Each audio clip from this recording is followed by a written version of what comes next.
It started with science. It started with this interest of mixing things together and pouring things into different molds and creation. And it was the creation through science that led to the creation through art. And I was allowed to go to this place where I could learn how to weld and I could learn how to cut some metal with an oxyacetylene torch. And this, of course, seemed like paradise to a 13-year-old. There's nothing more fun than taking my foundry outside and melting some metal and pouring it into a mold that I made to see what I've designed materialize in solid metal. Today I'm going to show you a little bit about my foundry.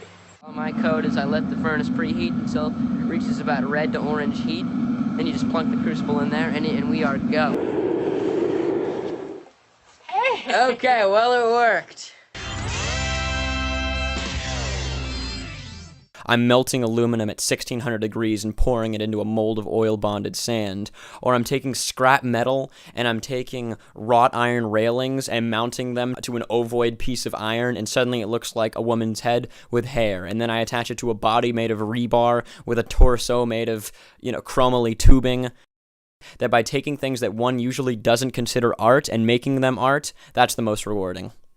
And once I learned one art form involving the transfer of heat to create something new, I had to keep going. And that led to glass blowing, that led to melting metal in my driveway, that led to the welding, of course. It just kept going on and on. I had never done anything remotely as difficult as glass blowing.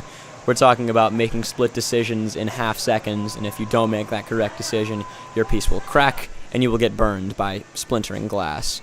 This took thinking on your feet to an entirely new level. And something that I really like about glass is that because the only temperature you can work it at is a temperature that is constantly fleeting, you need to know exactly what you're doing, exactly when. It's almost more of a science than it is an art. Yes! As I really take pride in the forms that I keep learning, I've learned 4 in the past 7 years. Who knows what I'll find that I'll like next? The important thing is, it's not stopping anytime soon.